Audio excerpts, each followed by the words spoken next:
ഈ സാധനത്തിൻ്റെ AC ഒന്നും വർക്ക് ചെയ്യില്ലേ? മനുഷ്യനെ ചൂടെടുത്തിട്ട് ചെയ്യുക.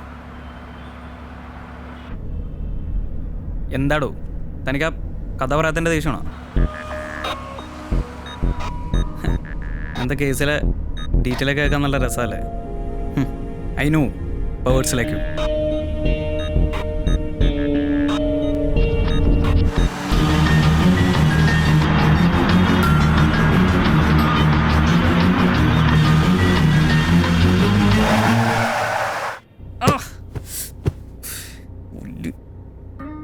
സീറ്റ് ബെൽറ്റ് ഇടാൻ പറഞ്ഞതല്ലേ?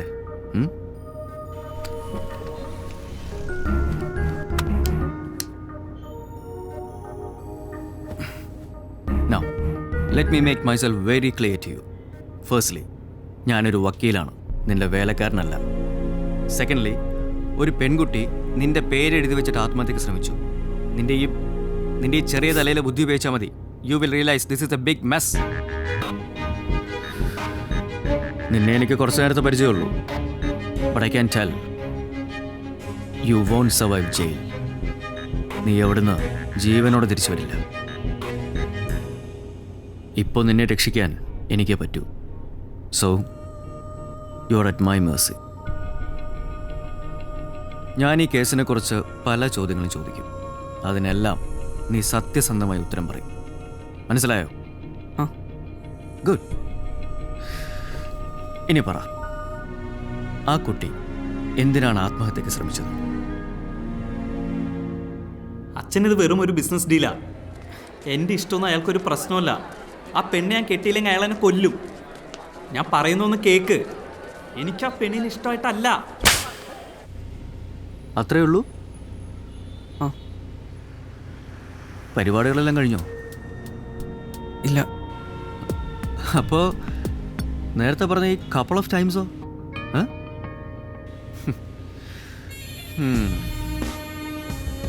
ആ പെൺകുട്ടിക്ക് 18 വയസ്സായിട്ടില്ല. ഇഫ് യു ഹാഡ് സെക്സ്, അത് അവളുടെ സമ്മതത്തോടെ ആയിരുന്നെങ്കിലും ഇറ്റ്സ് മൊളസ്റ്റിംഗ്. നാടൻ ഭാഷയിൽ പറഞ്ഞാൽ പീഡനം.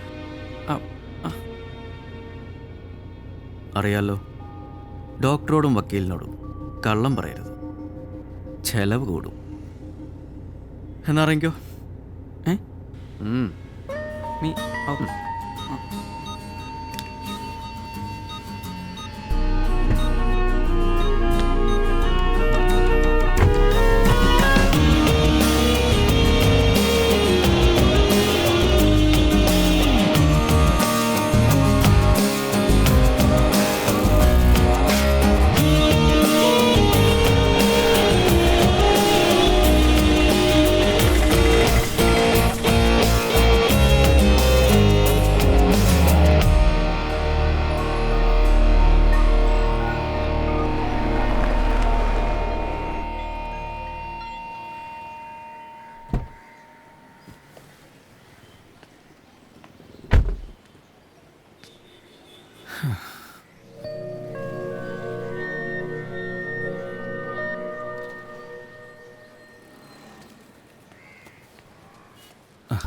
ഹലോ, ഞാൻ അഡ്വക്കേറ്റ് സത്യ. വിളിച്ചിരുന്നു.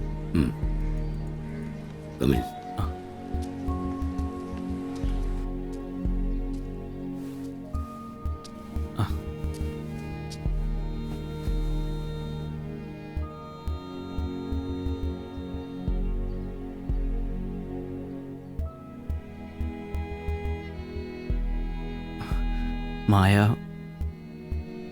She's okay now.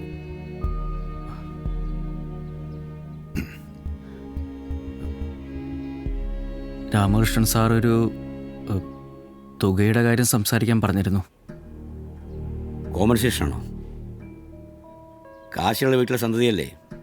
എന്ത് ചെറ്റത്തരം കാണിച്ചാലും കാശിറങ്ങി രക്ഷിക്കാൻ ഒരപ്പനുള്ളതിൻ്റെ ഹുങ്ക.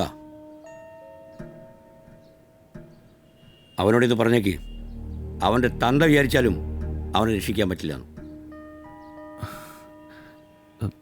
സാറിൻ്റെ ഫീലിങ്സ് എനിക്ക് മനസ്സിലാക്കാൻ പറ്റും. സാറിൻ്റെ സ്ഥാനത്ത് ആരാണെങ്കിലും ഇങ്ങനെ റിയാക്ട് ചെയ്യൂ.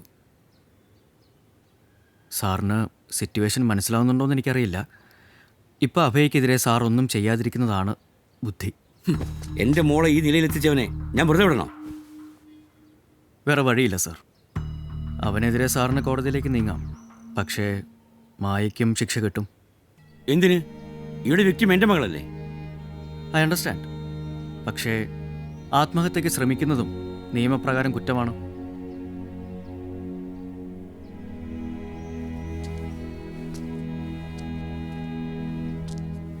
കേസ് ഇതുവരെ രജിസ്റ്റർ ചെയ്തിട്ടില്ല. സാറിൻ്റെ ഒരു ഒപ്പ് മതി.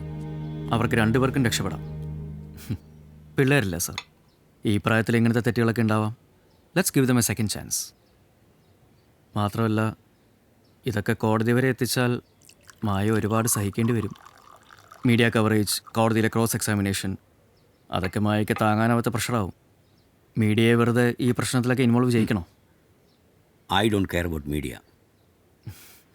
അത് വെറുതെ. പിന്നെ എന്തിനാ സാർ തൊട്ടടുത്തൊരു ഹോസ്പിറ്റൽ ഉണ്ടായിട്ടും ഫാമിലി ഡോക്ടറുള്ള ഹോസ്പിറ്റലിൽ തന്നെ മോളെ കൊണ്ടുപോയത്? ഞാൻ സമ്മതിച്ചാൽ മായ സമ്മതിക്കണമെന്നില്ല. അവൾക്ക് അവൻ എങ്ങനെയെങ്കിലും ഹേർട്ട് ചെയ്യണമെന്ന് ചിന്തയേ ഉള്ളൂ. വല്ലാത്ത വാശിയുള്ള കുട്ടിയാണ് അവൾ. ഞാൻ സംസാരിച്ച് നോക്കാം. അവൻ്റെ വക്കീലാന്ന് പറഞ്ഞ് അങ്ങോട്ട് ചെന്നാൽ മതി. അത് പറയണ്ട. മായയോട് ഞാൻ സാറിൻ്റെ വക്കീലാണെന്ന് പറഞ്ഞാൽ മതി.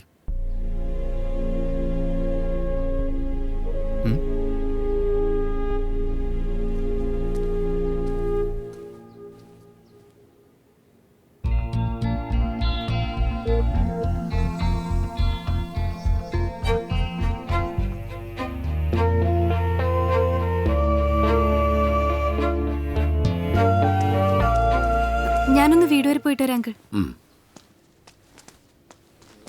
മായയുടെ ഫ്രണ്ടാ സാറ. കോളേജിൽ മോളുടെ സീനിയറാ. ഇവരടുത്താ വീട്. കൂടെ എപ്പോഴും ആരെങ്കിലും വേണമെന്നാണ് ഡോക്ടർ പറഞ്ഞിരിക്കുന്നത്. എങ്ങാനും വീണ്ടും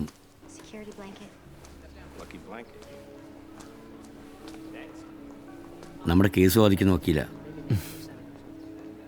ഇയാൾക്ക് മോളോടൊന്ന് സംസാരിക്കാനുണ്ടെന്ന്. പ്ലീസ്.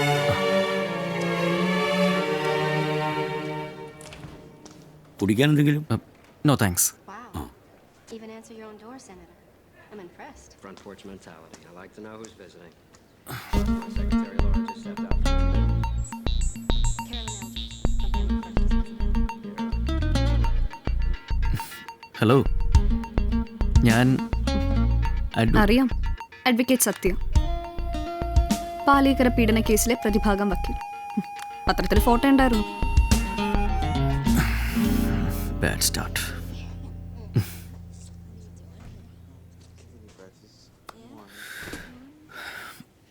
പെർഫെക്റ്റ് സ്ട്രേഞ്ചർ നല്ല സിനിമയാണ്.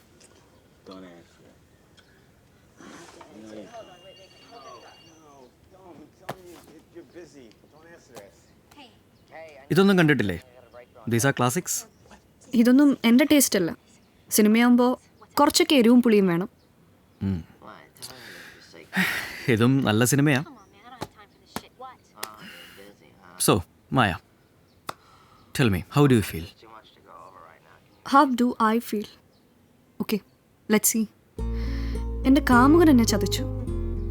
ഞാൻ ആത്മഹത്യയ്ക്ക് ശ്രമിച്ചു. കുറേ ബ്ലഡ് പോയത് മിച്ചം. അതും വെറുതെയായി. എനിക്കിനി എന്ത് വേണം? I feel wonderful. വല്ലാതെ ദേഷ്യം തോന്നുന്നുണ്ടല്ലേ? ഇല്ല, ദേഷ്യം തോന്നിയിരുന്നെങ്കിൽ ഞാൻ ആ ഫ്ലവേഴ്സ് എടുത്ത് വക്കീലിൻ്റെ തലക്കിടും.